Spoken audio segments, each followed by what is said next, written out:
G'day, America. It's Tony and Ryan from the Tony and Ryan podcast from Down Under. Today we want to talk to you about Boost Mobile, the newest 5G network in the country. These guys are no longer the prepaid wireless company you might remember. They've invested billions into building their own 5G towers across America, transforming the carrier into America's fourth major network alongside the other big dogs. Yep, they're challenging the competitors by working harder and smarter, like this amazing new network they've literally built. The Boost Mobile network, together with their roaming partners, covers 99% of the US population, but 5G speed's not available in all areas. Yep, they have blazing fast internet and plans for all the latest devices. Visit your nearest Boost Mobile store or find them online at boostmobile.com. Last week, we watched Total Recall. This week, we watched Bordello of Blood. The connection is, they both feature a person with 3 nipples. I can confirm, I did see a frame of 3 nipples there.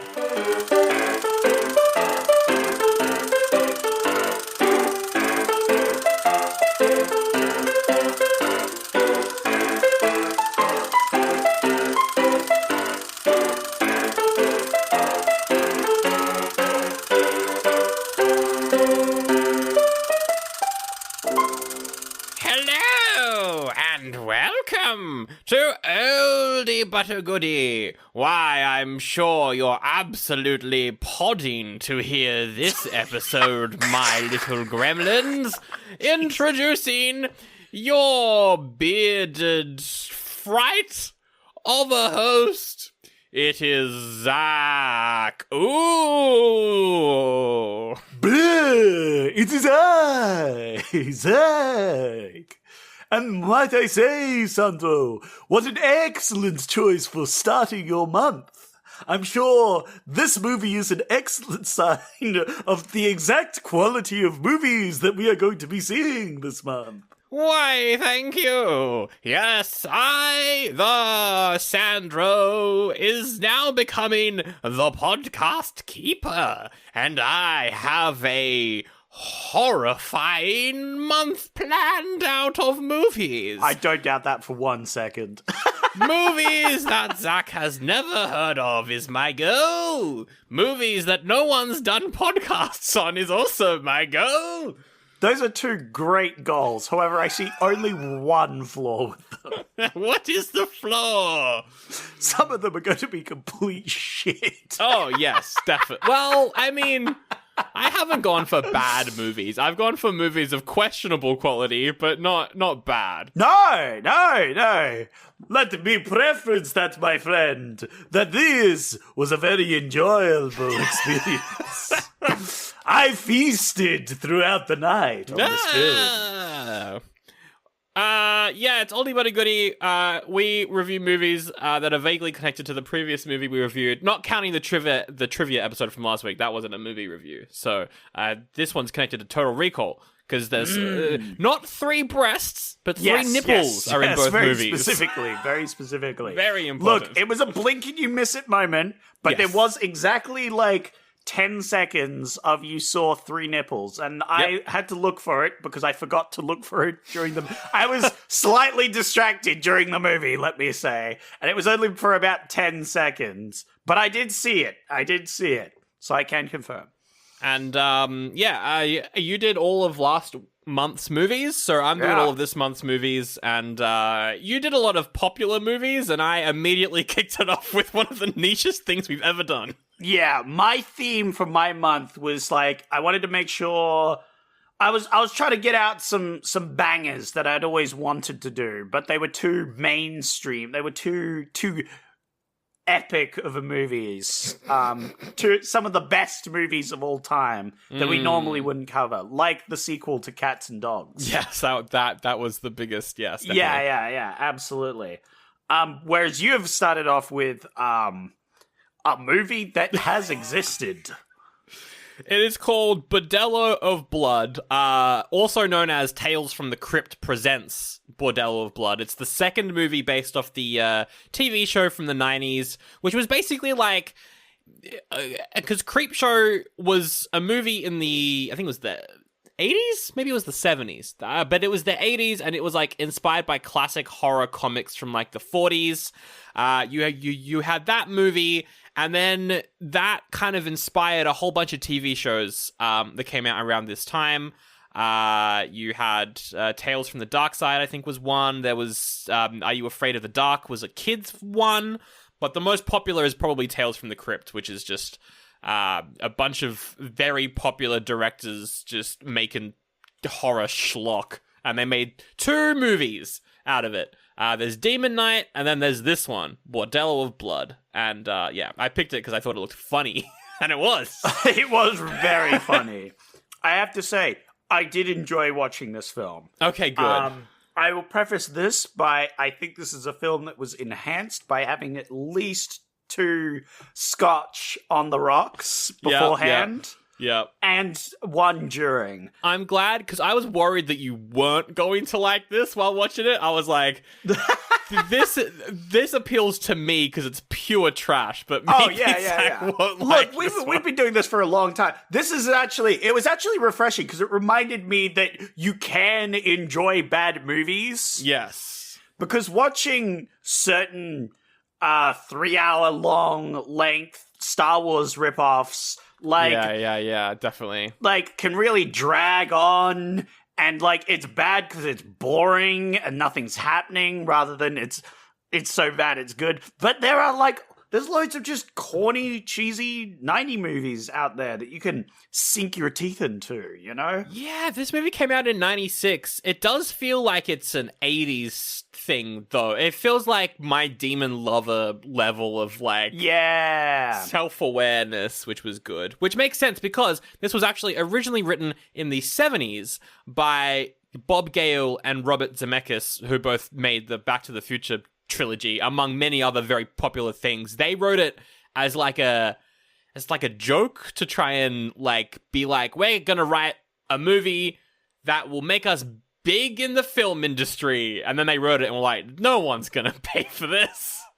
But because it was like written back then as like an exploitation film in the 70s, it does feel very like accurate towards what they're trying to like pay homage to, because it was that. Yeah. And then they just added in a bunch of like modern jokes and they made it more self-aware. But I'm glad you liked it. I enjoyed this a lot. I had an absolute blast watching this. This is so fun.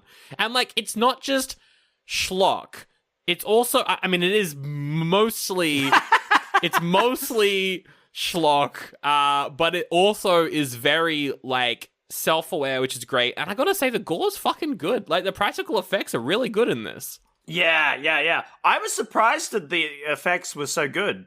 Like, even the like straight from the opening, it has like a really good effects for like the resurrection and all that sort of thing. And I was like, whoa, that actually looks sick. Yeah. So I was surprised. I also liked the music choices. I was surprised. Ballroom Blitz specifically is the standout as a song that's actually one of my top favorite songs of all time. That's a pretty good song, isn't it? I had a CD as a kid that was called like 90s Floor Fillers. And that was one of the songs on it, and I listened to that song all the time.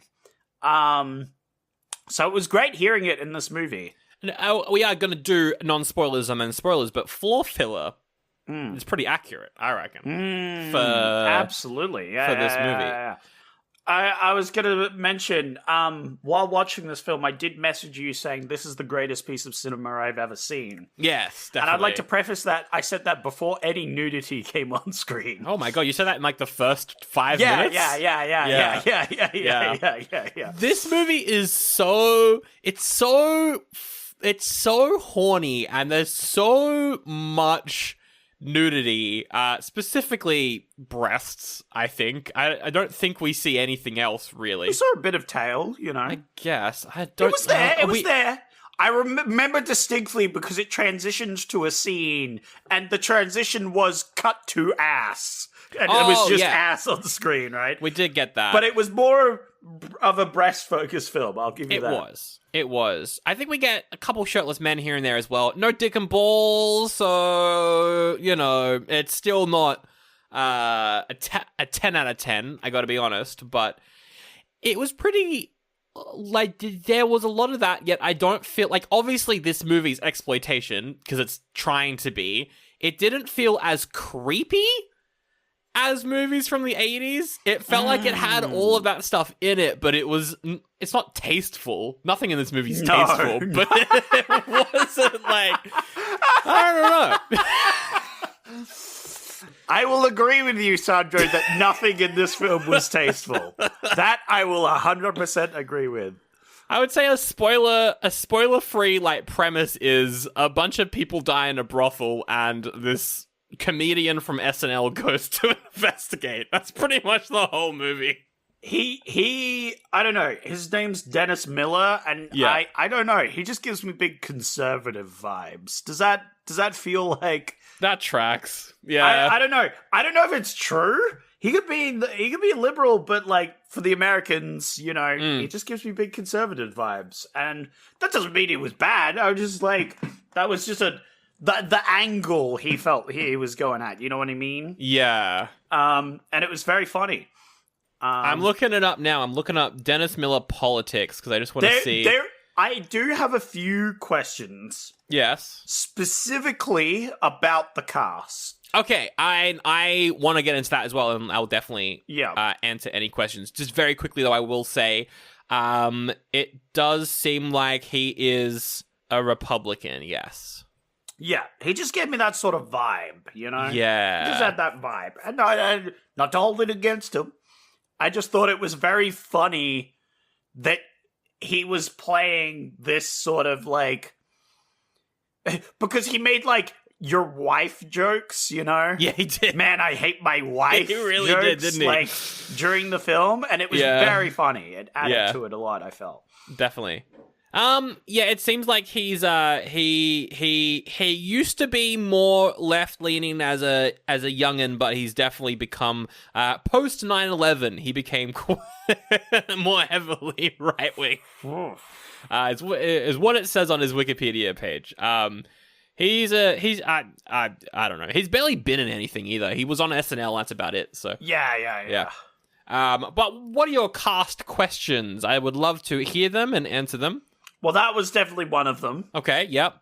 That's a good one. The second one, and probably the most important one, yes, is Whoopi Goldberg? Yeah, I know, right? Whoopi Goldberg? Look, it's 2 seconds. Whoopi Goldberg? She's in this movie for 2 seconds, but yes. Oh, Whoopi Goldberg? That was so random. I don't know why she's in this. She's uncredited too. I don't know what that is. Did you notice one other actor as well? An actor that we've seen before as a child? No. Oh, he killed Jason. He had a mask on. He killed Jason. What? It wasn't Corey Feldman, was it? It was Corey Feldman, yeah. Yeah. Because I remember seeing his face. Yeah, I remember seeing his face in the actor picture, right? Yeah. Because when you look up the actor, that's what they picture. I remember his face, but I didn't remember what he was in. Yeah. He was he's in heaps of things. He's in Gremlins, he's in The Goonies, The Lost Boys. He's great. He was a very popular no, he fucking sucks. No, he was a very popular child actor. He was awesome. He's probably the best person to ever exist. So funny watching this with my partner because they had no idea who Corey Feldman was outside of an actor in a bunch of 80s horror movies. And so after the movie had finished, I was like, okay, I'm now going to show you Corey Feldman's music. And then they were like, oh, I hate this guy actually. And I was like, yeah, this guy fucking sucks. What do you mean? I love the bit as a vampire. He was like, yes, molest my sister, please. Oh, yeah. Also, that scene was weird. Really? He is... Go down a rabbit hole, watch a bunch of, video essays about Corey Feldman, because he's a fucking weirdo. He also, tried to make a Playboy mansion in his house about 10 years ago. He just comes off... Yeah, ick. I think the ick is a great way to describe him. The human ick. Yes. And he does like concerts where he performs his music, but he actually, it's just him tormenting his band. For nice. An hour on stage in front of people. Anyway, that's crazy. That's my Corey Feldman rant over. Do you have any more questions?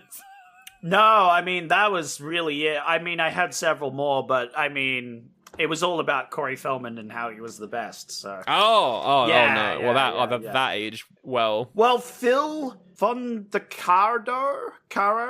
Oh, Vincent, yes. Yeah, Vincent is in this straight away, and it's a strong start. Yes. And I don't want to jump into the film, but I have one question just as we start watching this film about the cast. Yeah. So I want to go into taglines and all that sort of thing first. Yeah, okay. And then we can jump into the film, and I'll ask you my final question. But he's in this.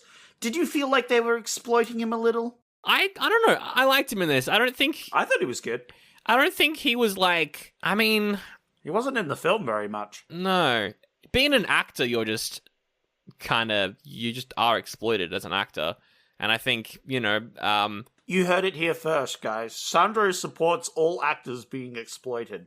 Yeah. And I think, it's true, I do. And I think, shorter people are, they were a lot back in the day. And I think, I don't know.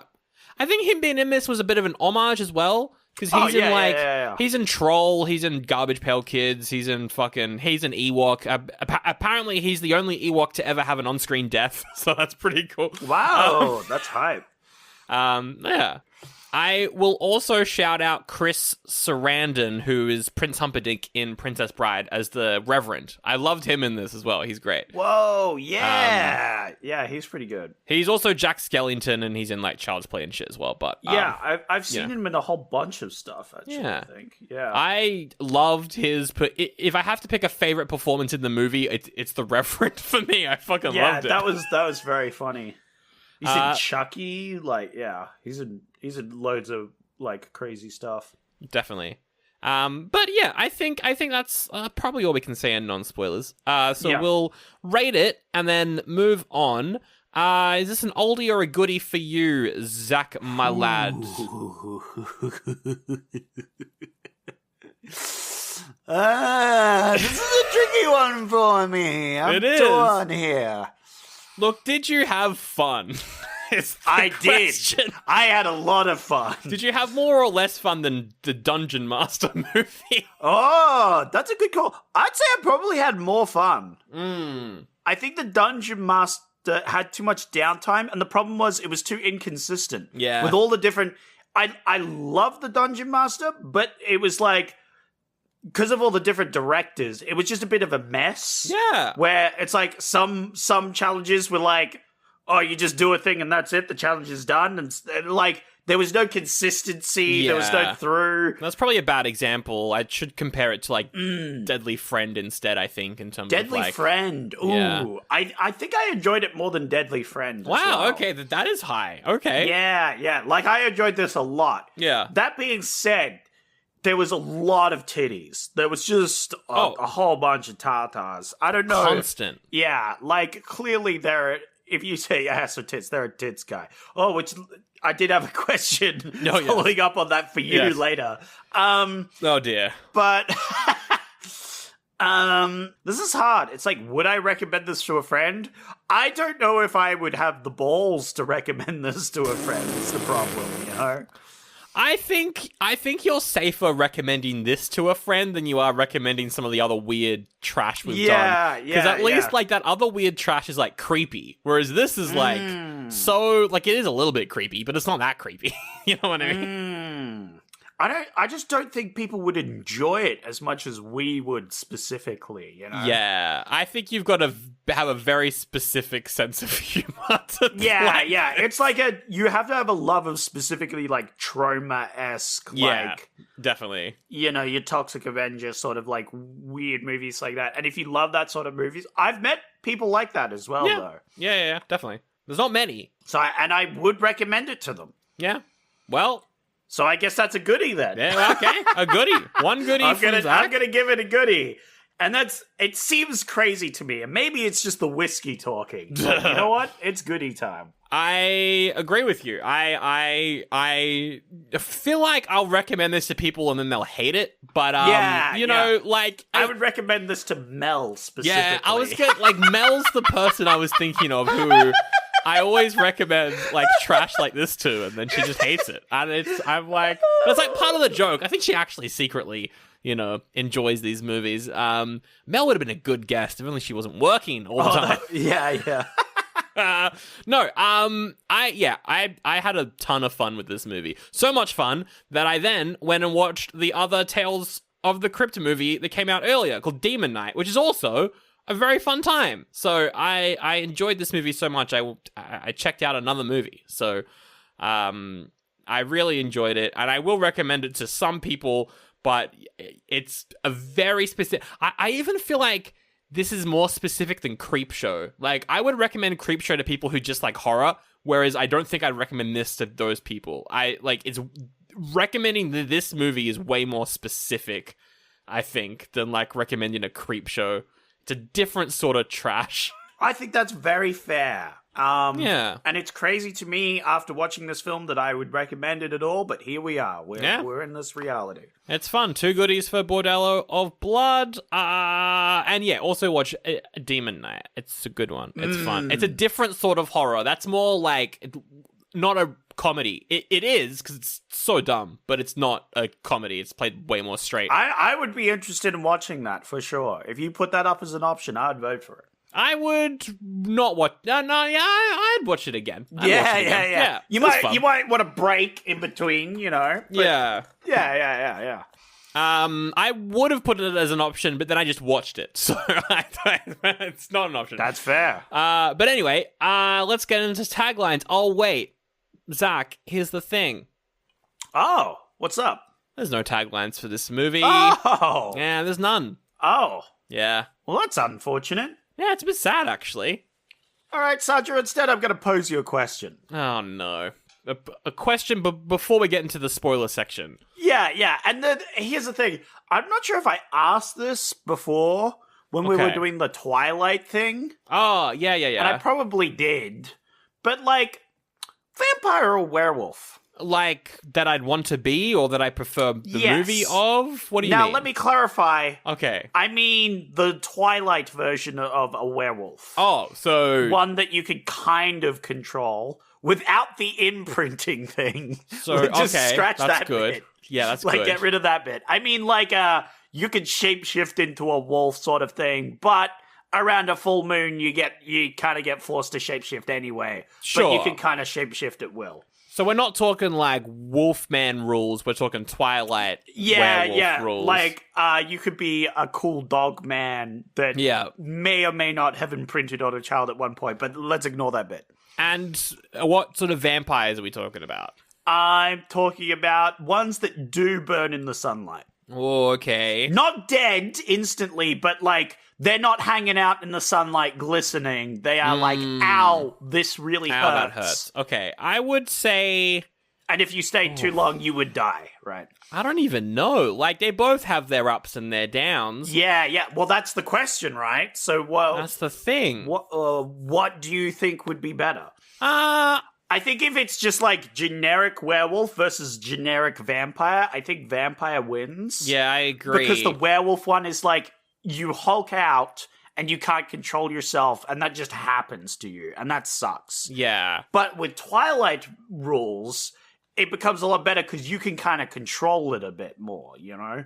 You got a bit more control over it. I feel like Twilight werewolves suffer from anger management. I think that was a thing that was put in there. They're a little bit more instinctual. Yeah, they do hulk out, but that is when they're angry. I feel like you as a person can work that out where, like, if you want to turn into wolf, you can get angry, right? Like, you can be like, I'm pissed at this guy. I am going to turn into the wolf. Fuck this guy. Well, right? also, I'm not Native American, so I don't think I could be a Twilight werewolf. No. This is specifically a werewolf like the Twilight one. Oh, okay. Because you can't be the Twilight one, because you're not Native American, and 2, you're not a pedophile. Oh, so, that's true as well. That is very true. So those are, you can't be that one, but you could be one One like with more that. control. Yeah, okay. I don't know. I feel like I don't think vampires have more fun. But going off of what we do in the shadows, the movie and the TV show, I mean, I was just about to say. Yeah.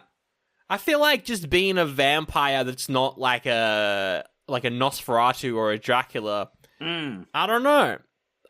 I wouldn't want to be like a near dark caravan hillbilly sort of vampire. I wouldn't want to go by those rules, but I feel like I would pick vampire. How about you? I would probably also pick vampire. Yeah. Even with the stipulants, I've always felt like you're saying vampires aren't having much fun, but I've seen the Lost Boys, and they looked like they were having a lot of fun. It's true, they were having a lot of fun. The Lost hanging Boys. off train tracks and stuff. I feel like vampires definitely got some benefits.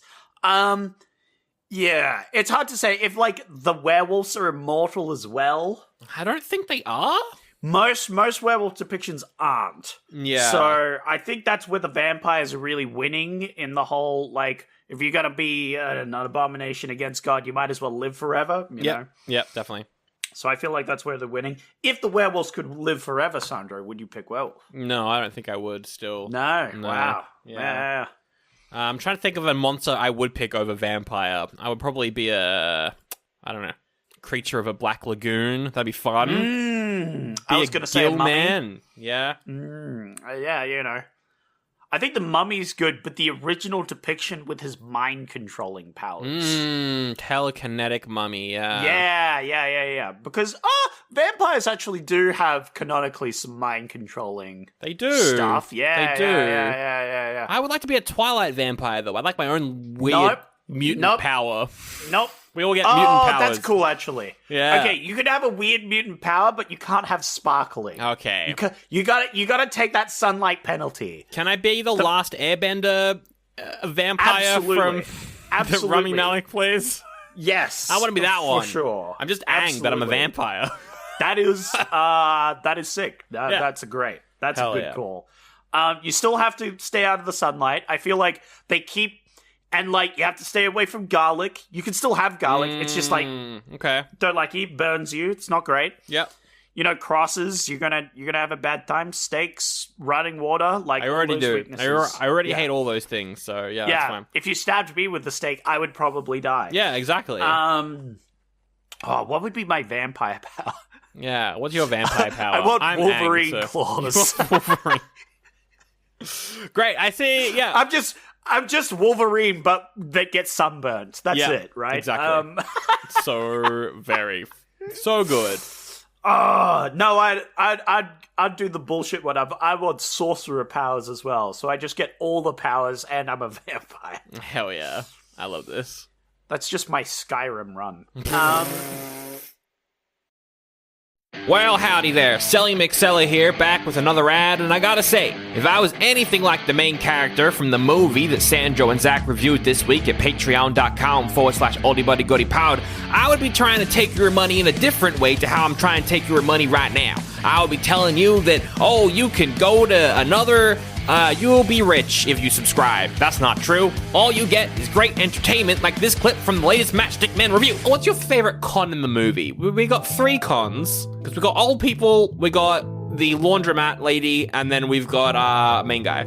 I liked the laundromat lady because he made her give the money back. Yeah. And that made me feel good because being a good person makes me feel good. Yes. Because I'm a good person. In fact, yes. better than most people. Wow. Okay. All right, then. You're putting in a lot of... There's some real YouTube apology video fights. yeah, right that's now. fair. Well, you see, Sandro, I'm an empath. Oh, there it is. So, yeah. Yeah, if this ad had voiceover from Nicolas Cage's main character in Matchstick Men, you wouldn't get that clip. You just wouldn't get it. What you would get is a bunch of lies. And I don't do a bunch of lies. I'm Selly McSeller. And that's why you should go to patreon.com/OldieBuddyGoodiePod. Get that bonus episode, have a listen to it, be like, damn, that's pretty close to what I was sold on in the ad. Not be like this, damn, this sucks. You're not going to be like that. Patreon.com/OldieBuddyGoodiePod. You can also get ad-free early episodes of the main show, and you get to vote on things. Unless that's done now. That might be done now. I need to double check that. I'm an American. Yeehaw! Okay, so I'm in control of the podcast right now, Zach, and here's what I decree. Yeah, it's true. I decree that we have a dance break.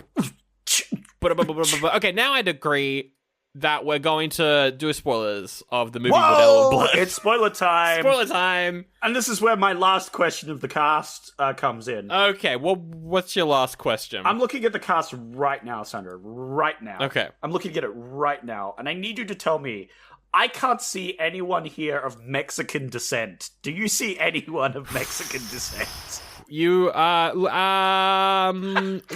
here's the thing. Half of the cast don't have a Wikipedia page, so That's true. Maybe one of them's Mexican. I don't know, because in the first 2 seconds of watching this film, it looks like a very white guy is doing a Mexican stereotype. A little bit of brown face to start the movie. Well, they're not even bothering with the brown face. He's just white. He's just white and saying, like, amigo and shit. Look, you're so right. Also, the opening of this movie is so fucking funny. I was not expecting it to start off with a George Lucas Indiana Jones parody. Oh, yeah. But that's how it starts. The cold opening is a bunch of treasure hunters are, like, trying to find a grave, a coffin that contains Lilith. And they're going through the jungle, and it was. I was not expecting this opening at all. It's kind of amazing. Yes. And it really brought me into the film. You know, I wasn't sure of it at first, but, you know, when he's calling him Dringo and other things, I was like, oh boy, we're in for a wild ride, you know? Yeah, it brought the trash just immediately.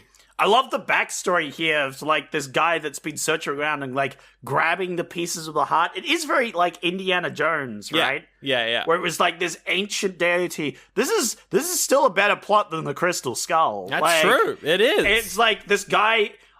You could almost make a prequel for this, where this guy is, like, gone around to grab these 4 pieces of a heart. Yes. Because you combine it all together, the heart becomes alive, you chuck the heart in the body, and then boom, Lilith is like forming in. And this is where the cool effects come in.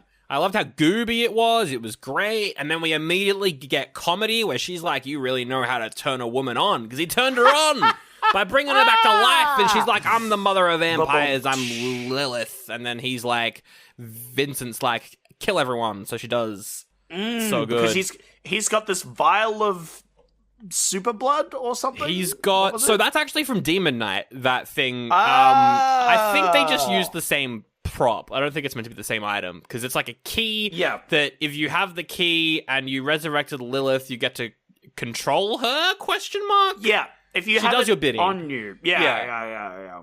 And so she kills all the other treasure hunters. I like the part where she's got her super long tongue and then she stabs someone in the crotch. Yeah. That's so good. She does some good tonguing in this film. There's so much tongue horror in this movie. I was not expecting it. Lilith, she's got a good tongue game. What can I say, you know? Yeah. She stabs a dude. She stabs a dude in the throat. Yep. That was fucked up. So she's played by Angie Everhart. She was a Playboy model. Most of the women are Playboy models. She was dating Joe Pesci, one of the fucking from fucking Home Alone for like that's a while, crazy. Which is very funny. Just I don't know why I find that funny. She's in like heaps of stuff, but I see it, man. You know? That's true. I liked her in this. It felt like she was in on the joke the whole time. Her performance was so corny. Yeah, she just seemed like she was having a great time. And I was like, I'm having a great time. This is a great time. She's like, yeah, I'll play an evil vampire lady. This is great. Yeah. I love great. the fangs. Like, the actual effects in this movie, I don't think there was a single one I was like, particularly, this is bad. Like, I enjoyed all of it. Yeah. Like, the fangs coming out. Yeah, it was all good. It was so good. I like her as well because Lilith in this movie, this movie, like, it uses a lot of, like, Christian stuff. Yeah. But it also has a lot of, like, Jewish stuff as well. Which was so interesting, and it like That was very funny when there's like a reveal where like a vampire like hisses away when someone opens their shirt because they see a chain. Yes. And they're like, oh my god, it's a cross. But it's actually revealed it's the like Star of David or whatever. Star of David, yeah. And she's like, oh, thank God. And it's like, oh, that's funny. That was a good joke. I haven't seen that joke made before. That was good. There's just like heaps of stuff like that in the movie. And I was like, this is so funny. Yeah, and they get like a rabbi to help sanctify the vampire at the end. I'm like, oh yeah, that's cool. Yeah, it was great. It was great. Yeah, I enjoyed that a lot. But then it turns out that cold opening was actually just a story that the mummy was telling the crypt keeper, who was the host of Tales from the Crypt. It was just telling him a story. They're just having a big old yap. It must be a rivalry from the show, right? Maybe. Yeah. Again, I haven't ever watched the show, and I should. I want to. After watching this, I 100% want to go check that show out. Yeah. It was very, what's the other one? Like Creep Show, yeah. Yeah, very Creep Show-esque, which I digged. I was like, oh, this is good. I like this. Where you had, like, clearly the like, main host guy. He's like a fleshy skeleton man. Yeah. And he's beefing with this mummy who is like a famous actor. Yes. And then they have like a rock, paper, scissors, chop your limbs off battle, which is as you do. And there's just heaps of puns.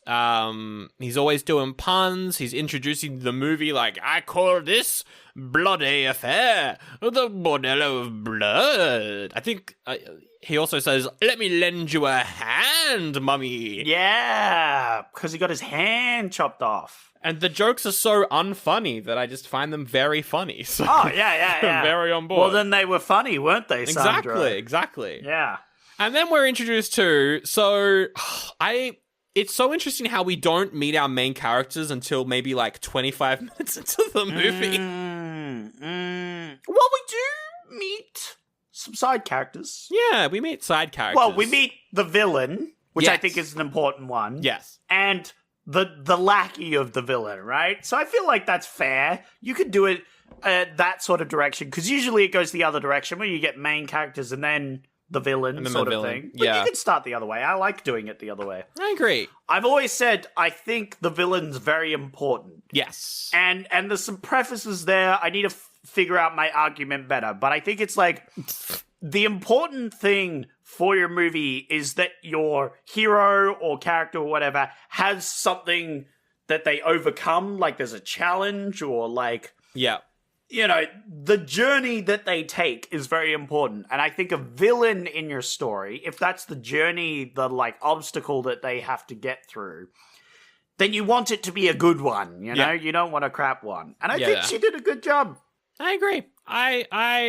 Well, she's not the only villain in the movie as well. We also have the Reverend. Of course. Who I thought was an excellent Lord Farquaad villain. Anti-hero, actually. He's kind of sucks, Zach. I don't know. He sucks pretty hard. I loved how he called himself a JC. I was like, very funny. Anyway, we'll get to him later, because now we're going to talk about some incels. Ah, yes. It has a strong opening of Corey Feldman. Yeah. Everyone's favorite incel. He really is. He's like... dressed up in your punk rocker, like he's got jewelry. Yes. And he's like being a dick. He's just playing music really loud and be like, What up? I'm playing loud music. I'm cool. What, you want me to turn it off? You want me to not have fun? Fuck you. And his sister's like, you gotta turn it down. I'm a Christian. The age was weird because he's acting like a teenager, but the character isn't meant to be a teenager. No, he's a man-child, Sandro. Yeah, exactly.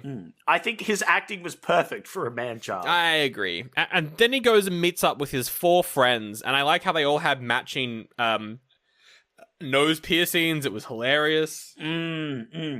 They were more like cronies, though. Your classic cronies. Yeah. They're just hanging out in a bar. They're hanging out in a bar. They're talking about. They're like, we love the boys. Boys. Oh boy, one day we'll get laid. One day we will. We're a bunch of virgin boys. One day we will get laid. And then we cut to a man at the bar, and he's like, well, I can make that sooner rather than later. I know a place around here where there's women who'll do stuff they haven't even got names for. The performance of that guy is fucking great. He's the main character in Demon Knight, I think. Like, he's the main actor in that. That's cool. He plays that incredibly straight. The best goddamn ass in the whole goddamn world. He's so good in this. He's so funny. It's very funny, as like he's clearly like later on you're clearly like he's a kind of a thrall. Yeah. Yeah. Which is good because the whole deal is they get guides to go out, tempt other idiots to come in to this establishment of women with lacks of clothing. Oh, bordello. Scandalous. That by day is a funeral parlor. It's very funny, yes. Which is very funny. That's a great cover. Yeah, I agree. Corey and his like goon friend is like, hey, I'll come with you. Let's go to this place. And so the two of them show up, and they are greeted by the crypt keeper, as it were. The yeah. What do they call that guy who's like embalming things? I'm not actually sure. What the Undertaker or something? Yeah, something like that. Yeah.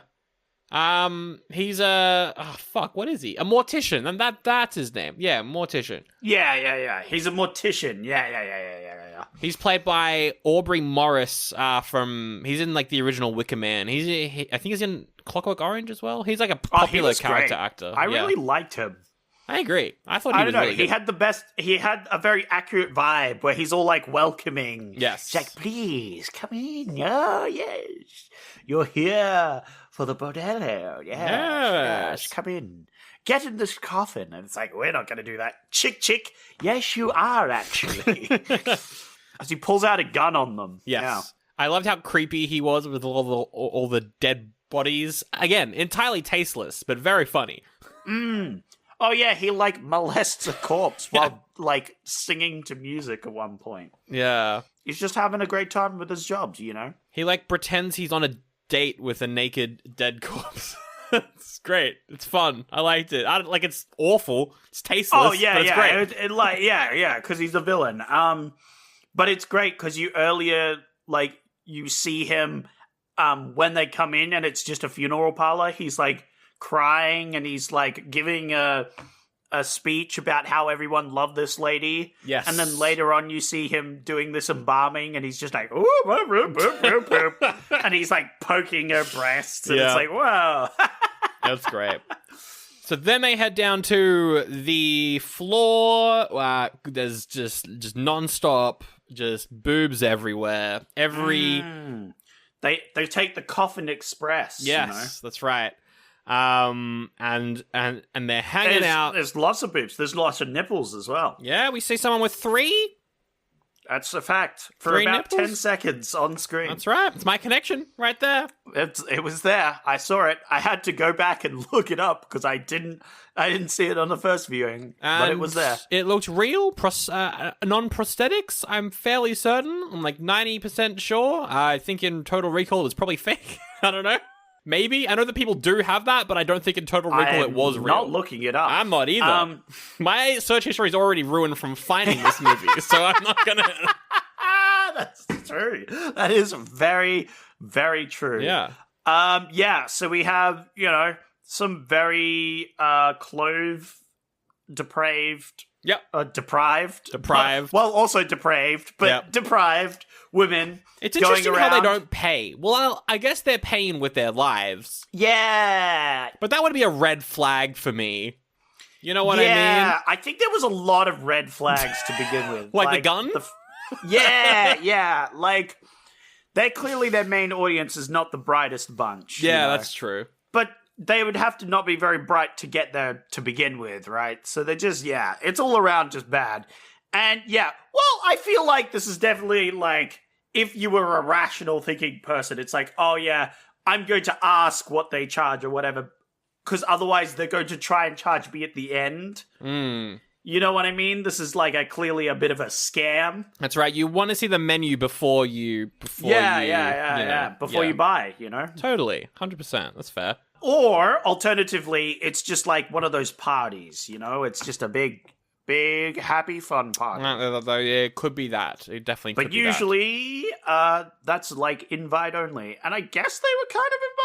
Yeah, they were invited by a Confederate This in is bar. all by the by, because the whole point of it is they get seduced, they get a little riled up, and then Lilith comes and tongue kisses them to death. French kiss of death. That was so good, where she's kissing one of the guys, and then her tongue goes all the way down and then pushes his heart out of his chest. I was like, it does fuck a chest burster. It's so good. It does a chest burster, but it's her tongue stabbing his heart. That's crazy. Fucking great. I will say, though, the logistics of this bordello, in terms of the vampire element of it, how it seems like Lilith is the only one who kills anyone. So she's fucking busy. She's going around every room killing people. Yeah, well, I think, like, how long do you need to take to kill people? Like how many people are coming in? Yeah, that's true. Like, if you've got 100 people in a night, you know, you still only need to kill 100 people, and if it takes her, like, 5 minutes with each, you know, that's a lot of time to kill. And I feel like she doesn't need to.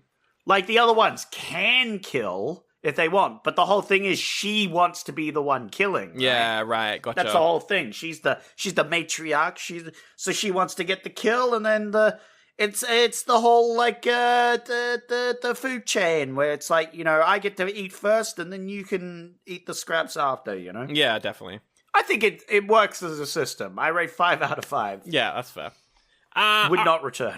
So then we cut to Corey Feldman's sister, Catherine, played by Erica Alanik, from E.T. and from Baywatch, so is in a bunch of things. Yeah. I don't remember who she was in E.T., but she was in it, apparently. She's like, where the fuck is my brother? And I think she goes to the cops, right? And then our main character overhears. Yeah, the cops won't do anything about it, so a semi-wannabe detective hears over and offers his help. I think he was a detective, yes, but his detecting license has been revoked. There's like a line in there. You know, so he's a bit of a like sleazy, he doesn't seem like too good of a detective sort of guy. But he's just trying to earn some money, you know? Exactly. He's like, I'll help you out. And she's like, sure, why not? Fucking why not, I guess. We get a little bit of backstory on him. We get that detective backstory. We also get his marriage backstory. He's on which was again so funny. We get like his phone randomly rings and it's his ex-wife, and he's like, "Fuck you! What the fuck are you talking about? Oh my god, being married to you drove me to the brink of homosexuality." Like the fucking 90s, man. Yeah, boy, I hate my wife. Yeah. Good stuff. But anyway, he's like, all right, I'm gonna start checking out, try and find your brother. And, you know, he goes to the bar, he talks to the bikey guy, the thrall. Oh, yeah, he talks to one of the cronies, and the crony is like, I don't know, was he half cut? I don't know what, he was not all there. Yeah. The IQ was in the double digits, is all I'm saying. It was rough. But he managed to get like the location where they went. So he follows them, but of course it turns out they're just like a normal cryptorium. Yeah, exactly. During the day, so he doesn't get any info. But I think he does find like her brother's ring. Yeah, he finds the nose piercing, I think. Yeah, that's right. And then he's also like, because all of the coffins being carried out are weirdly heavy, and he's like, that's fucking weird. And so he's like going to investigate that. And turns out what they do is they put all of the dead people in other people's coffins. So that's how they sneak out the bodies. Yeah. That they kill in the Bordello.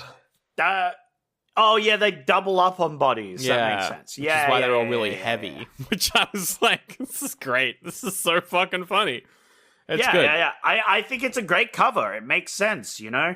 It's like, man, this place smells of death. Well, yeah. Yeah. There's a funeral home. Like, what do you expect, you know?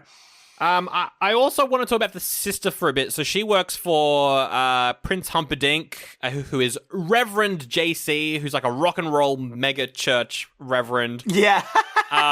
Who's so fucking good in that. He's so funny. He was very accurate to that, I will say. As someone who's been to several mega churches and found them very distasteful. Look, I'm not knocking the mega churches out there. I'm sure there's good ones, but the ones I've been to, it just felt very corporate every time I was there. It just felt very soulless to me. They're just scams. I wouldn't say they're all. I think they're good. The problem is they're more like a concert than a proper place of worship. Like, if they're your only place you go to, I think it's a bit rough, you know? But I feel like they're a bit of fun. They do a lot of good music. And that's yeah, for sure. That's the thing about mega churches and like some Christian camps and other things. Usually it's just a lot of music. A lot of music. You know what? That's pretty fun. And we see a lot of music in this. He's got his guitar, so he'll be like, the people, you just got to be nice to each other. And then he plays like a rock song or whatever. I liked the definitely not laser on the mantelpiece where he's like preparing for a fucking sermon and he's got his guitar. He's preparing for an epic sermon where he has like a demon rise from the back and he has like a laser machine to laser the cross onto the demon. But the laser is like super dangerous. Yeah. It's like, laser on the mantelpiece there. So good. I was expecting more of a Final Destination effect with that laser. I was expecting the bad guys to use it. Yeah. What's this? We also see it's fucking Vincent from the cold opening in the movie. He's working for the church as well. Well, he's working with the Reverend. Yeah. And then you're like, oh my god, they're working together with the vampires? What the heck? And I have some criticisms for him here. Yes, okay. Because he has the vial of control Lilith, right? Yes. How is he still a lackey to not only this reverend guy, but to Lilith, right? He has the power here in this dynamic, I feel. I feel like he and Lilith are working together. I think they're on like an equal plane, but I don't know how they're both working for the reverend. I don't know how that happened. Yeah, well, I don't think she's working for the Reverend. I think the Reverend's working for her. But, like, he's not working for Vincent, though. No. I feel like Vincent really let other people take advantage of him, is what I'm saying. Yes. He should have been he has the vial, right? Yeah. He should be taking power, but maybe he doesn't want that, and maybe that's fine. I'm just saying, it was weird, the power dynamics going on here. Definitely. I would have thought the guy with the vial would have been the guy in charge. Mm-hmm. But it doesn't seem so. It seems like more the Reverend and Lilith are in charge. More Lilith. Yeah. And what's happening, so we'll talk about it now. What they're doing is the Reverend is working with, or, you know, the Reverend is basically being like, I want to kill all the sinners of the land, and I'm going to use Lilith to do it. So that's his plan. And that's kind of funny. Like, that's the only way you can really write this into the movie. I'm going to point out, anti-hero. Yeah, I don't know. Sandro. Anti-hero. He does bad things, but then at the end, he switches sides. He becomes on the good team and helps the good team. I'm just saying, what's the anti-hero archetype, Sandro? You're the comic book expert. I think he's the real villain in this movie. That's also honest. He may or may not be a more Amanda Waller type sort of. Yeah. You might be onto something there. I mean, Lilith isn't necessarily evil. I mean, she's killing a lot of people. But, you know, she's a vampire. That's what she does. It's fine. Don't worry about it. The people who she's killing, I don't know if we're necessarily, you know, worse off without them.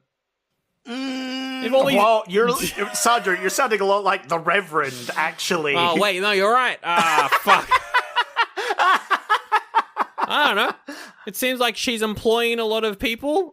Is she turning... Well, because she turns them into vampires. They come in for job interviews. They're like, hey, I want to work in your brothel. And she's like, okay, sure. What's your credentials? And they're like, this and this. And she's like, awesome. So now I'm going to unconsensually turn you into a vampire. And they're like, what the fuck? And then they have to work for her. So actually, no, maybe I'm not actually completely on board with her ethics thinking about it now.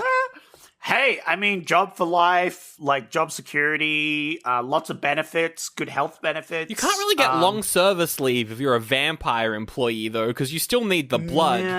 You know what I mean? Well, there's a lot of people out there, Sandro. There's still people in Hawaii, in Thailand. That's true. That's fair. In Europe. Yeah. Like, you could go on holidays. I guess. Like, it's a bit more tricky. You're gonna have to take some overnight flights, you know? Yeah. But, like, we don't actually know what Lilith's, like, holidays, days off sort of plans things are. Yeah. And it's like, yeah, it's hard to say. I'd say if she gives holidays, she's a good person. Okay, if she doesn't, she's a bad person. Yeah, I don't disagree. That's the narrow line that she walks right now. Yeah. So our main character, Mr. Rafe, Detective Rafe, sneaks into the house. We get that great fake out where Lilith is like, I smell something, and she's smelling around. It's just her bloody stinky armpits, mate. It's just a big old stinker. Shit joke. What a fucking shitty joke. I loved it. So good. Terrible. That was really bad. But I'm sure she did actually smell him, and then, just psyched herself out. But that was... I was not expecting such a childish joke to happen. There's so many, like, very childish jokes in this movie that come out of nowhere, which are all very good. So he gets captured. He gets taken to, like, the medieval torture dungeon room. He has a confrontation with Lilith where she's like, you have such a rare blood type. I haven't tasted it since Ivan the Terrible. You're some sort of special man. That never comes back, ever, but, she mentions it. Well, I think she says to the other vampire, she's like, we need to keep this one alive. Which is a little thing for the movie to say, this is why they didn't kill him instantly. Yes. It's because Lilith wanted to keep him alive to, like, milk his blood for a bit. Yeah, exactly. Because he's got a rare blood type. He's O positive or something. Yeah. Does he escape at that point?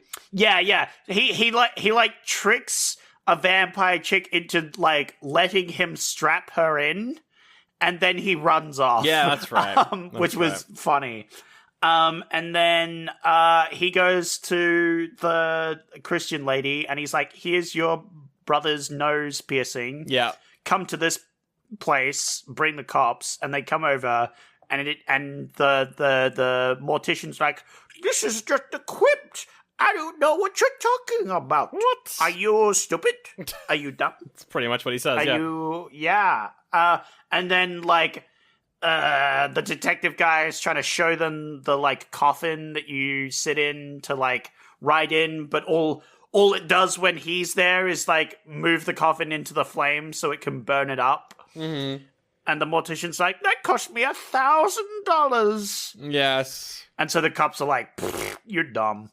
And so they leave. And the Christian lady's like, you're dumb. Yeah. And so she leaves. And the detective's like, no, guys, there's some evil crap happening here. Come on. Yeah.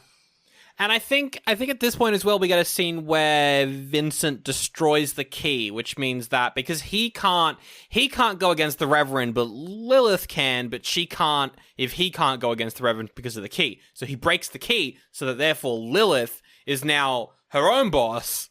That's my next criticism. Why break the key? That's a bad move. That's only going to end badly. That's a dumb. I think that guy's been around Lilith too long, trusted too much. I ain't ever breaking that key. I don't care how in love I am. I'm like, nope, I ain't breaking that key. Well, I mean, I gotta say, Lilith never kills him. That's true. But I feel like it's more the fact that she didn't get around to doing it. Yeah, you know? maybe. I feel like that's absolutely something she would do eventually, right? Yeah, for sure. Like, throughout infinite time, if you had infinite time and she had the ability to kill someone, I feel like eventually she would. You know what I mean? Maybe. Or she'd turn him into a thrall or a vampire. I don't know. I believe that still involves killing. That's true, it does, yes. Yeah. So my point still stands. It does. I think he's definitely turning into a thrall eventually, right? Yeah. Like, there's only so much time before she's like, man, I could use a little blood. Hey, a little blood. And then she takes a little... So at this point, Detective Rafe is like, okay, I'm going to go to a local bar to try and find some more information about all this stuff. Oh, yeah, there's like a strip joint, isn't it? Oh, yeah, that's it. Yeah, because there's a stripper, and that's where we see Lilith recruiting new vampire ladies. Right. Is the strip joint?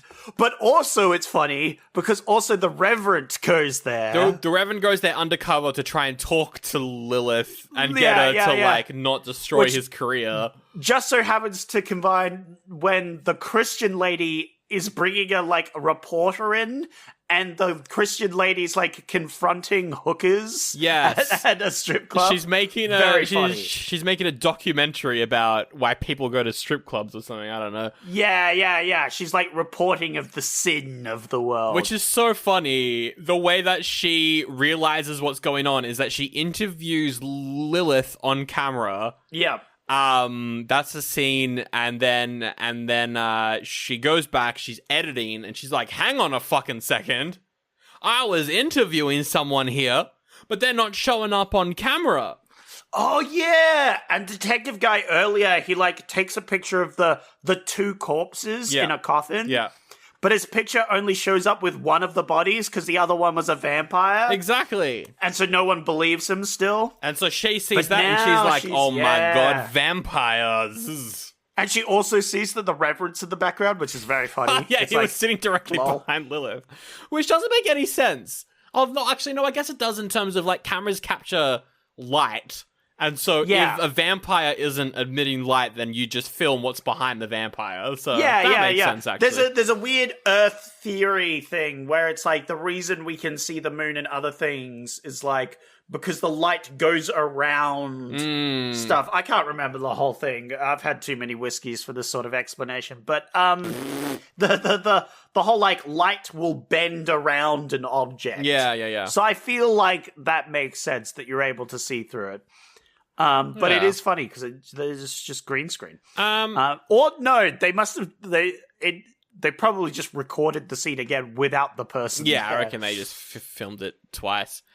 So then she's like, "Oh my god, Detective Rafe! Oh my god, Detective Rafe! I'm sorry, I didn't believe you." And he's like, "It's fine, let's hang out." And then, oh my god, they just happen to get a call from Corey Feldman. That's wild. Whoa! At the what a random time to get a call from her brother. Yeah. I'm sure he hasn't been turned into a vampire. Oh my god, Zach, he's been turned into a vampire. What? No! I know! What a twist!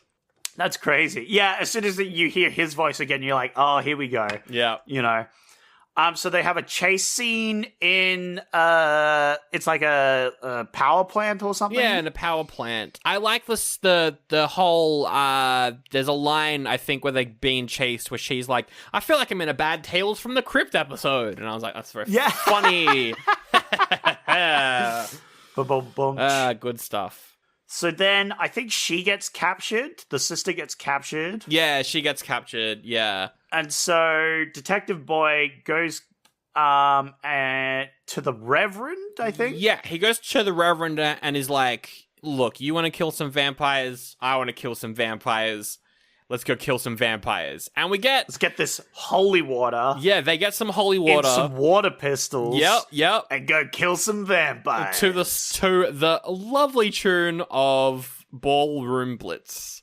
It's a ballroom blitz. It's a ballroom blitz. Yeah, it's a ballroom blitz. And then bodies are exploding, igniting into fire. There was a great shot of like half a torso flying in the air, and the Reverend turns around and shoots it midair, and it just explodes violently. It's like they just murder an entire room of working women. And it's amazing. Which I'm like, contextually as to what's going on here, none of them are bad. You know, they're just getting... They probably don't even want to be there. But the gore's good, so I enjoyed the scene. I'm trying to think of what your point is here. So...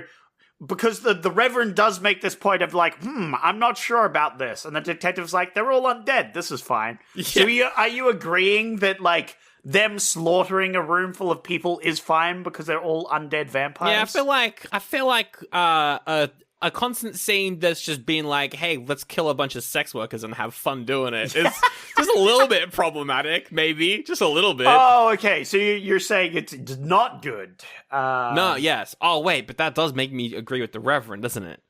Yeah. I think either way, you're on the Reverend side here, I think. Oh, man, I hope he dies soon, because I keep agreeing with him. Yeah. Oh, he's dead now. He dies in this scene. Well, hey, there you go, Sandro. I think Vincent also dies in this scene as well. I don't remember how, but he dies in this scene. Yeah, he gets shot in the center by the holy water, and it like bores through his chest. Right? Oh, yeah, that's right. Because he was turned to a vampire, I guess. Or was that someone else? I don't remember. Which one's Vincent? Oh no, I don't know if Vincent. I can't remember if Vincent dies. Does he die? I've got a note here saying he does, but I don't remember how. So I don't remember how he dies. Yeah. They kill everyone. Everyone's dead. JC's dead, and Lilith runs to the church because she's going to. What happens? So no, because the lady escapes. Christian lady escapes. Yeah, and so she runs from Lilith, and so. She runs to the church. So Christian lady runs to the church so she can do a broadcast using their broadcast system to warn everyone about the vampires. That's right. And so Lilith follows chases her, without them knowing. And so Detective Guy and her are there. There's also a sound guy who I think he does like the subtitles and stuff, and he gets in trouble. Not the subtitles. The like speech. Oh, the teleprompter. That's it. Yeah, he does the teleprompter, and there's like a joke where he fails to do the teleprompter, and so the Reverend guy is just standing there not talking for a second. Yes, it was pretty good. Very funny. But he gets murdered, which they don't know about. Yep. And he's also controlling all the electronics. And then Lilith comes out, and she's like, I'm going to murder you guys. Yeah, I'm going to murder you. I'm getting mad. There's a good scene where she, like, tries to put Rafe on her side as well. She like, goes into his mind and is like, I can be whatever woman you want me to be. I can be a cheerleader. And he's like, that's gross and weird. And then she's like, I can be this person. And he's like, that's gross and weird. Stop doing this. And she's like, fuck it. Yeah. Yeah. Joke's on you. Dennis Miller hates women. That's right. She's like, I can be whoever you want. And he's like, I'd rather crazy glue my dick to a bullet train. He's got a lot of good one-liners. It feels like he was improvising all throughout this because he just constantly is doing dumb jokes. It's very funny. So she like hangs him up by like some handcuffs or something. Yeah. She like hooks him up on the ceiling, and then she goes after the Christian lady. Mm-hmm. And she's like, I'm a chow down on you. And the lady's like, no. But then Dennis manages to like knock the laser gun's control panel with his foot, and it like charges up the laser and lasers like a perfect cross into the back of Lilith. Yeah. Which I thought was pretty good. But oh no, that ain't stopping Lilith. You see, the only way to kill Lilith is to get that heart out of her. That's right. I was expecting a joke here to be like, that would kill a normal vampire, but she's a Jewish vampire, so only like the Star of David being put into her would be the thing that could, just because it was like kind of set up earlier. that she was Yeah, initially yeah. scared of that, and I was like, is that ever going to come back, or is it just a joke that she thought that that's what the necklace was? But they don't do that joke. Instead, she gets staked in the heart, I'm pretty sure. Yeah, Christian lady grabs there's like a fake devil there, right? There's a prop. That's right. And the prop has a pronged fork. Yeah. As most devil depictions do, and she grabs that and stabs the heart out of Lilith. That's right. Which, of course, instantly kills her with the heart on the tip of the spear sort of thing. And, the fucking special effects in this part with her, like, burning up. So good. Oh, yeah. I thought it was really good, her, like, slow corruption as she walks over. She's, like, she has, like, 1, 2, 3... She has, like, 4 stages, right? Yeah. You've got super dead one. Mm-hmm. You've got super alive, Yep. like just looks normal. Yep. You've got has been heavily injured, so is like doing that like almost corrupt vampire thing of like black eyes, veiny, sharp teeth, and some claws, but otherwise still like humanoid. Yeah. But then there's like a third like fourth ghoulish form. That was good. Where she looks like a ghoul from Fallout. Yeah. Where she's all like skeletal and green, and like the flesh is rotting off, and she has all her teeth are just sharp, and she looks more like some sort of demon than anything. But then she gets her heart stabbed out, and she just lights on fire, and it's like this burning charred corpse skeletons, like Yeah, exactly. Which was good. I like this scene where she flipped everyone off as well. That was funny. That's what. That was good. So anyway, she's dead, and then and they're like, "Wow, what an adventure!"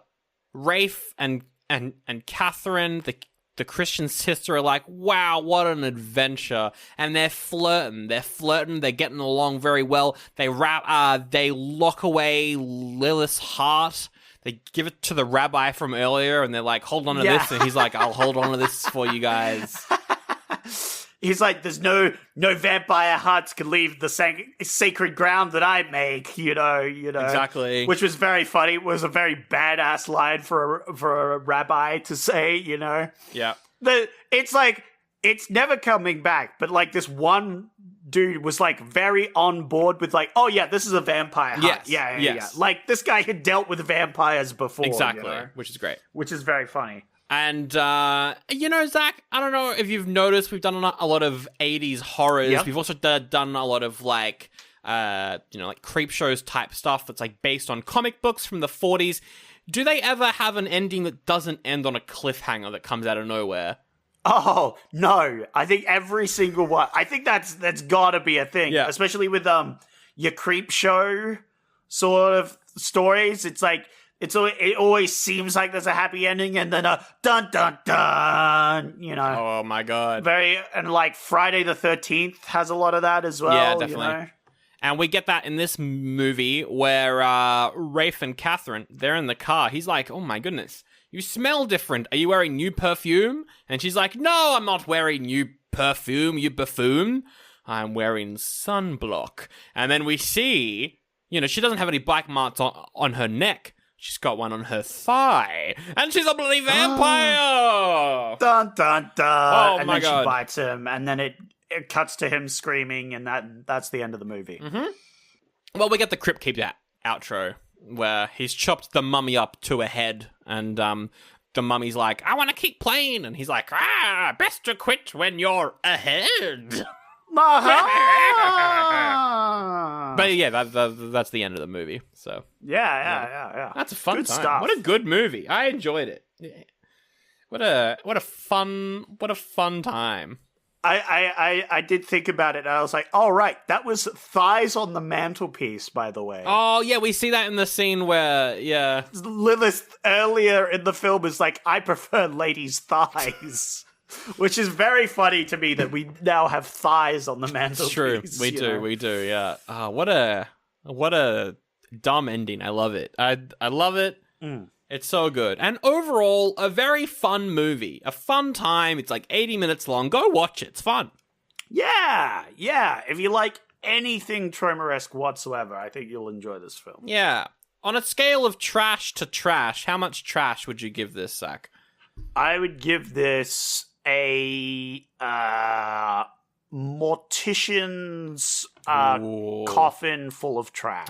It's a morticianing time. That's what I got to say about that one. I will give this the underground area of robots as the trash level. Yes, the Chop Shop from the movie Robots. Yeah, the Chop Shop. A month or two ago. Exactly. Hell exactly. Yeah. That's what I'll rate this.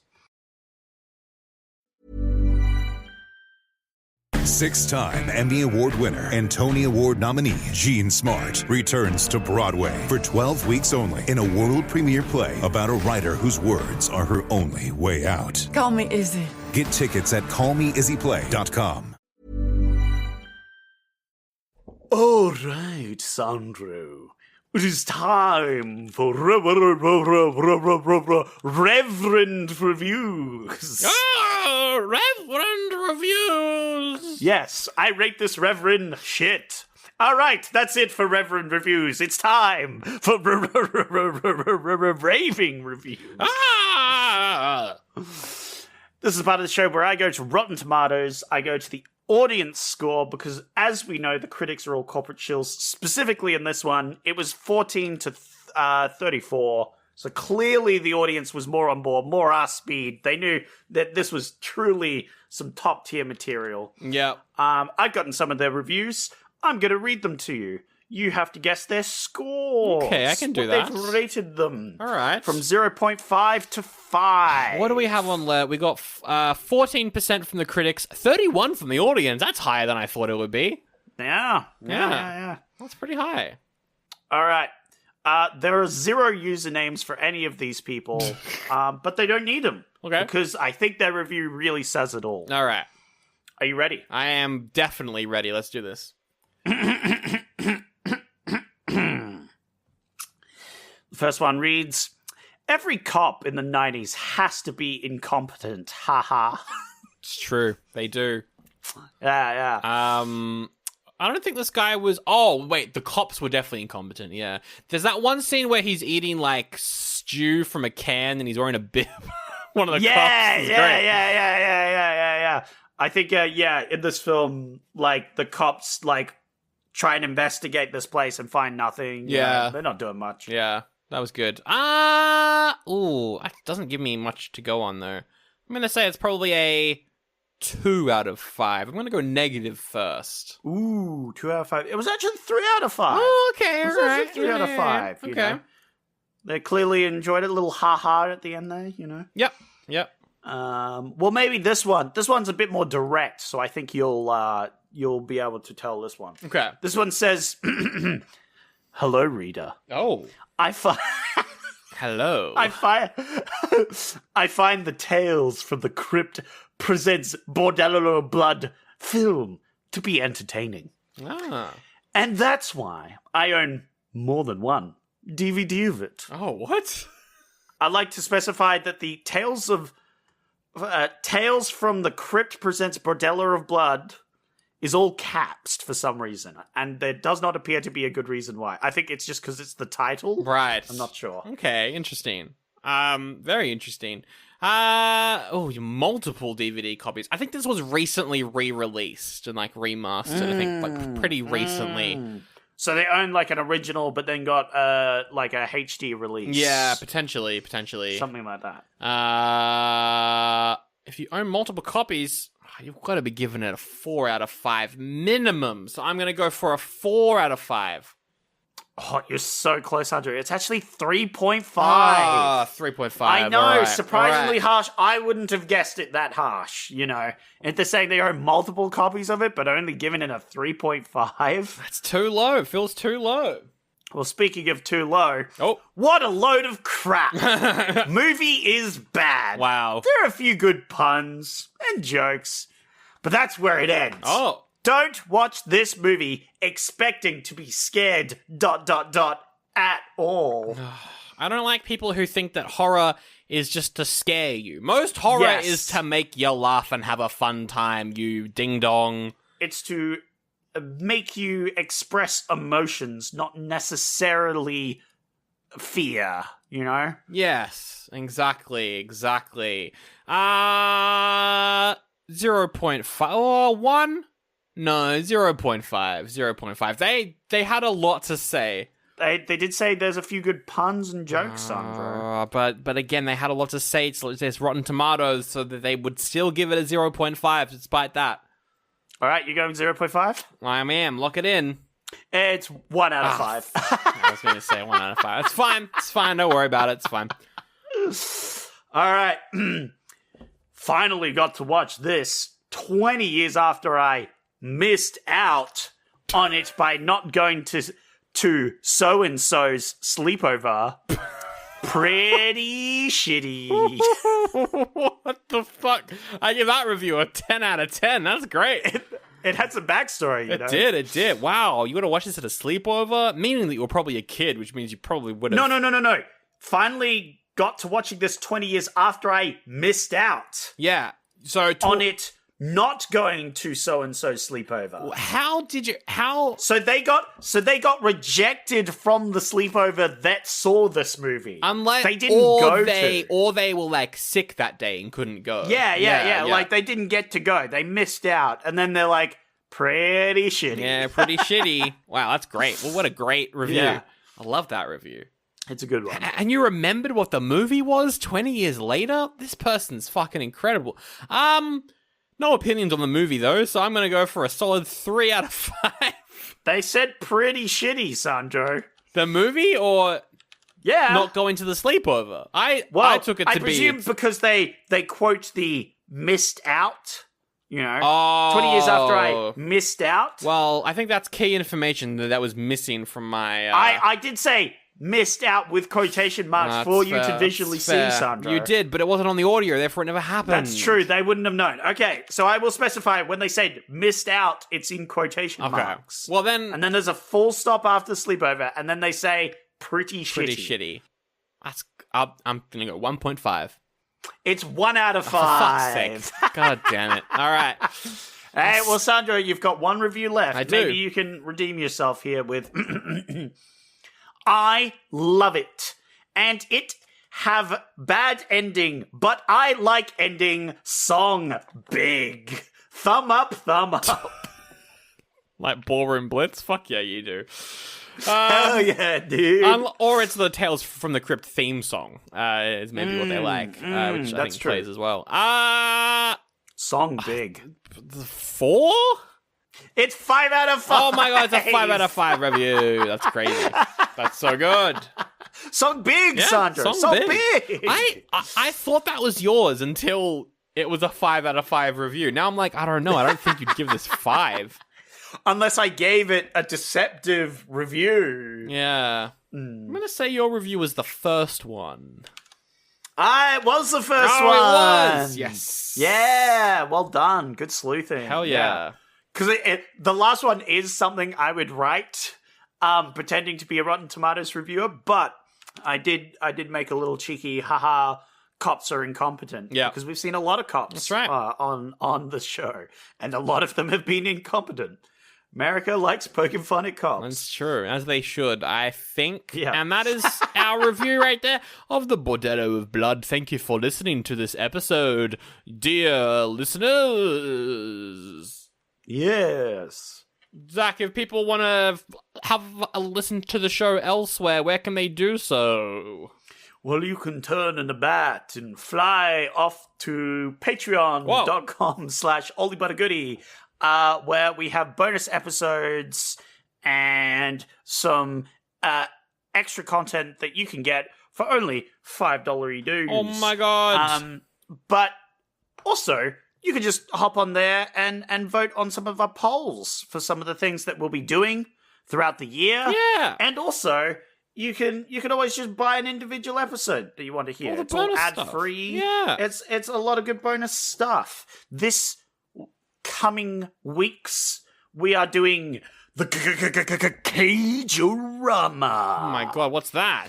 The Cageorama is where we watch Nicolas Cage movies. Wow. Yeah, and we've done it for like 2-3 years almost, I something think like that. This is year 4. Year 4? Yeah, fourth one. Oh my god! Last We've been year doing didn't so feel many like of it them. counted because it was during the coma years, and so they all blended together. So you know. Yeah. Well, the coma years canonically didn't exist. Yeah, so exactly. you know, canonically we've only done 3 years. Yeah, exactly. Yeah. Or 2 years. Yeah, but we've done a lot of good Nicolas Cage movies. Yep. We did the sequel to National Treasure. Yep, that's out now. We've got Matchstick Men is out now, which is a good one as well. Oh, Matchstick Men was really fun. I Enjoyed liked that. Matchstick Men. And coming out on, I think, this Wednesday is Season of the Witch, which is a Nick Cage fantasy action movie, which looks shit. I can't wait to watch it. It's going to be terrible. It's going to be great. Can't wait. Yep. Really, this is the Cagerama is just a reflection of the normal podcast, which means because Sandro is doing shit movies here, we're doing shit movies there. As well. We'll do some good ones over there. We're pretty much that's true. I think voting on main show movies is wrapped up there by the time this episode's out. Maybe there's one. Yeah, but currently going. you can always vote for next week's because then you'll have it next week, and then it'll be the week after your month. You know, like there's always going to be something up there. There's right? always something up there. I don't know if we're going to keep doing polls after we finish the My Month thing. I want to do only polls. You want to do only polls? Oh my Wait, goodness. no. That's a different website. You're talking about boners. Anyway. No. I'm talking about the stripper poll, but there's no stripper. It's just the poll. Just the poll. That's pretty good. I like that.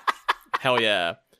I think we'll probably like go back and forth between the old choices where we have to guess and decide ourselves, and then also we'll like go back to polls. But subscribe to Patreon and you'll be able to get all that, which is good. Good stuff. Yeah. Patreon.com/Oldie Goodie Pod. Also, if you like the show and want to help us out without even going to another website, if you just, I don't know, engage on the app you're on, that helps. Like a review or something like that.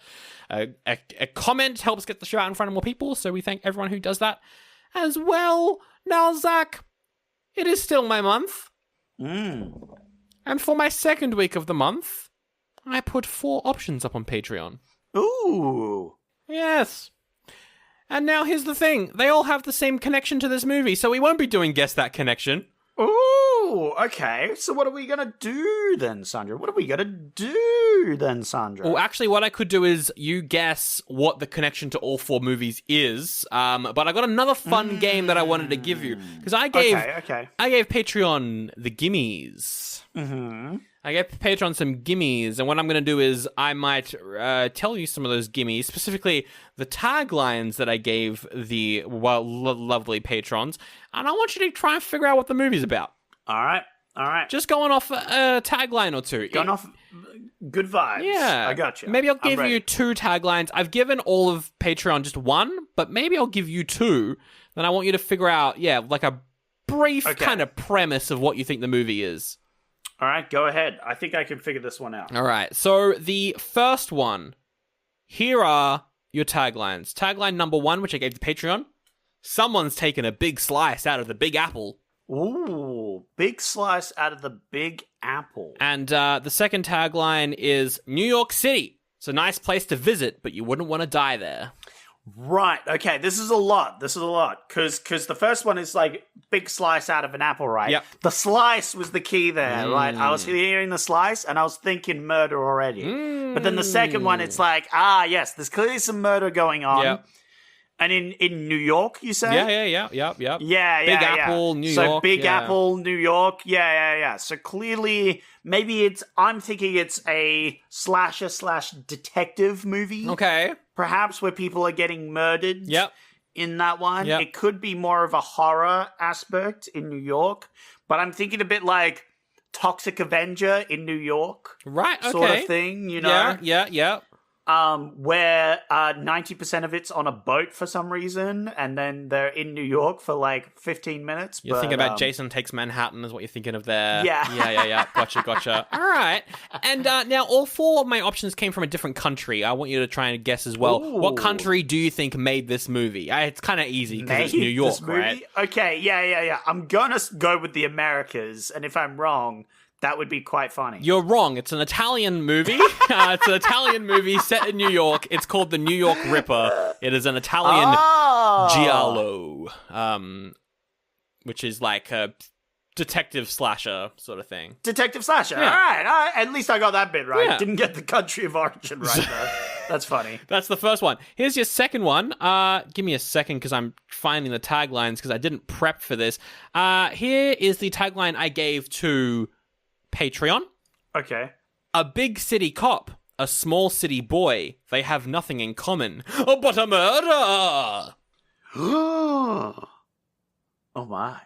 And I'll give you one other one here. Okay. A big city cop knows too much. His only evidence, a small boy who's seen too much. Ooh. Okay, go through the taglines again, sorry. Big city cop, small country boy, they have nothing in common but murder. And then a big city cop knows too much. His only evidence, a small boy who's seen too much. Right. Okay. So the cop knows things. So I'm thinking he's been told stuff. But he's only got one witness, which is this boy. And it's like they have to run from like the corrupt cops that are on the payroll. Okay. You've got like mobsters and other things. And they've got to find some way to prove that this evil stuff is going on. But he's got to protect this boy. That's kind of the vibe. I don't know what sort of movie you would call that. Like a protection movie? A protection movie? That's what I call bloody Christian propaganda movies. Protection against? I don't fucking know. Sin. Yeah. I don't know. It reminds me it's sort of like Trains, Planes, and Automobiles, except instead of two guys, it's a guy and a kid, right? Like a road movie?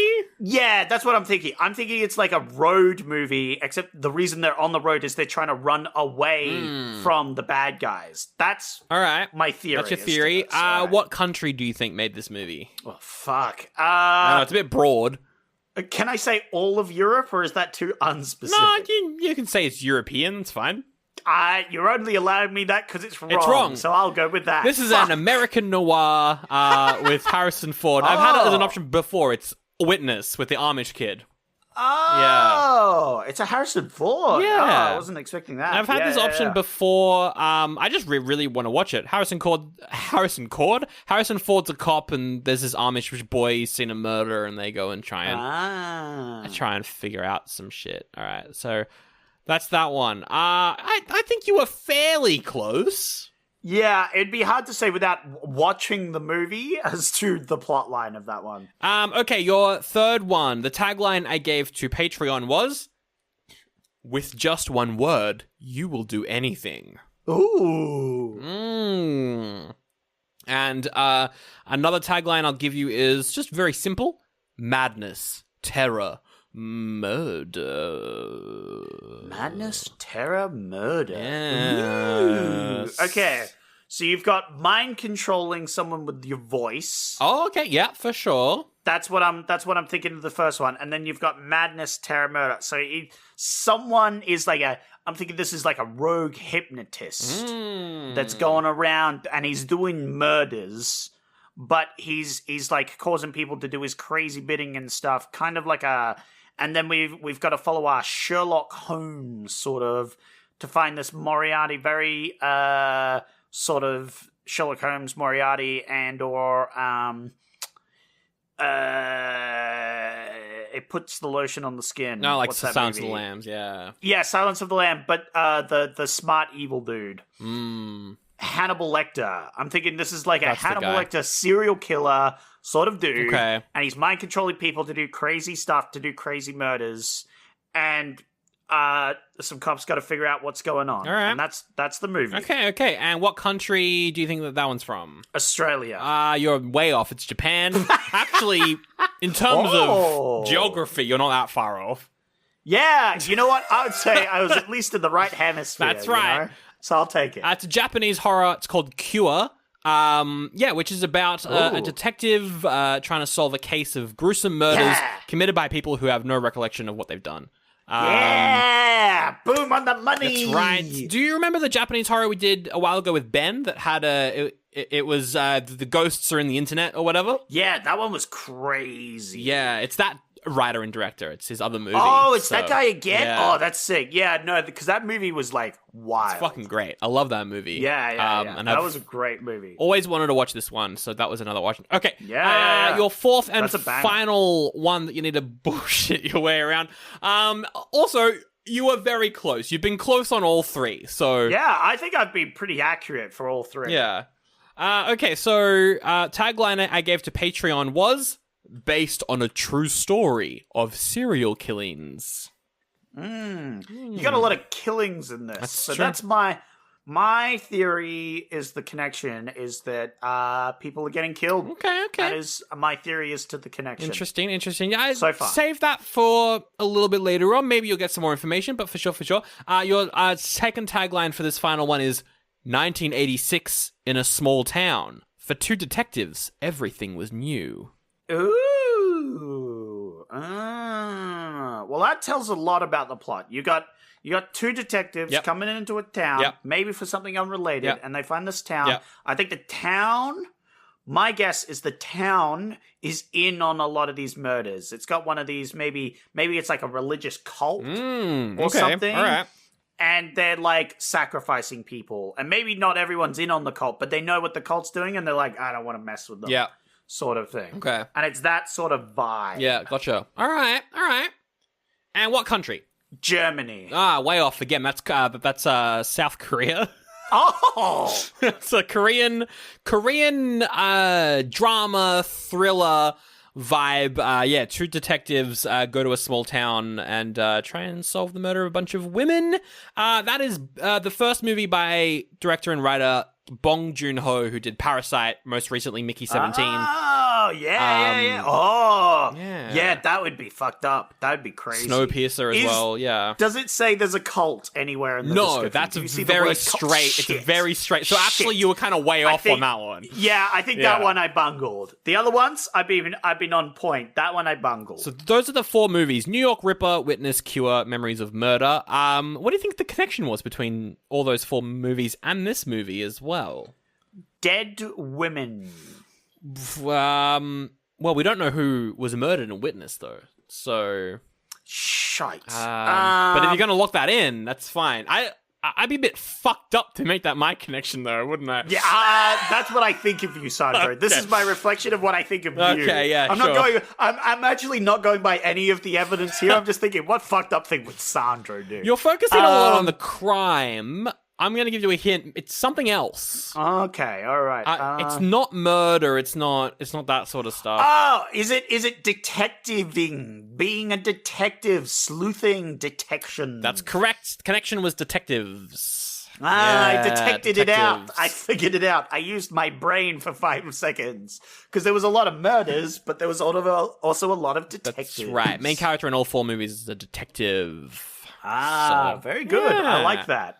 Because I wanted to do some detective movies, and Patreon jumped on top of that bandwagon. It was pretty much a landslide, let's be honest, towards the, I guess, trashier of the four options. We're going to Italy to go to New York. We're doing New York Ripper. Mamma mia.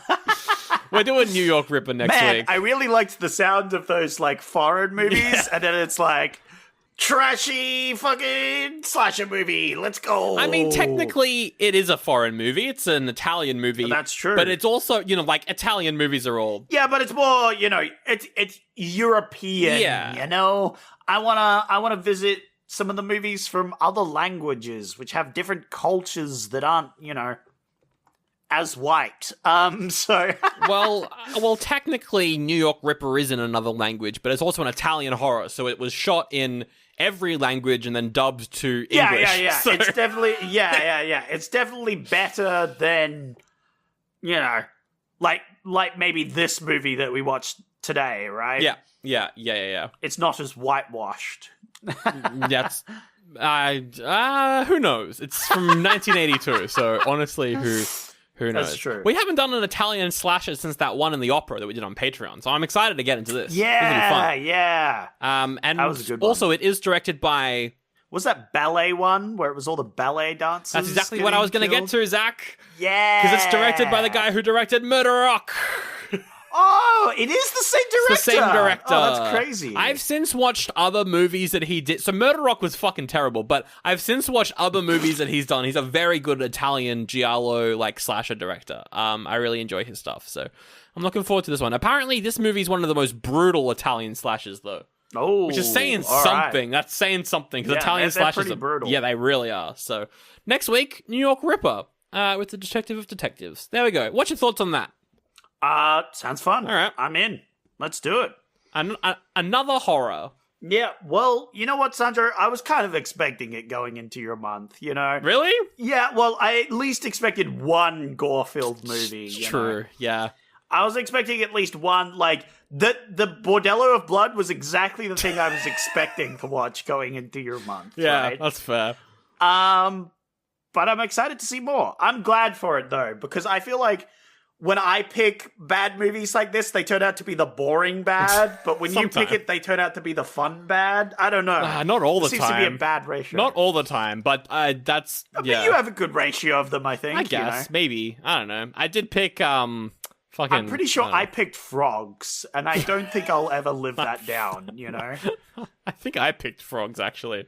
I can't remember. Who knows? I was Who hyped matters? for frogs. Technically, you did pick frogs because it was your coma, wasn't it? That's what we learned last week. Yeah, right? Yeah. But, I was really excited for frogs because I wanted to see frogs murdering people, and we didn't get it, which is probably one of the biggest disappointments I've had in a film of any of the films we've done, you know? See, that's the difference, though, is, I think I also pick boring, bad movies sometimes. Oh, yeah. I think it happens. Yeah. I just think you have a good ratio. Maybe. You know? Maybe. Well, we'll see if it gets ruined next week with New York Ripper, which could be gross and just awful to watch. Who knows? We'll see what happens. Also, Italians making a movie set in New York is going to be fun. I don't know. Just something about it. I think that's going to be good. Yeah. Cool. All right, we'll do that next week. Do you have any closing words, Zach, before we leave our wonderful ghastly listeners? Yes, if you meet a guy at a bar who tells you to go to a crypt that's actually a whorehouse, don't actually Oh, go. why not? Well, unless you want some really good tongue. Damn. I'm annoyed that you said no, because I just met this guy, Davidson, who told me to go down to the local RSL crypt in... Yeah, I think I'm going to have to try and find a new co-host soon. I'm gonna die.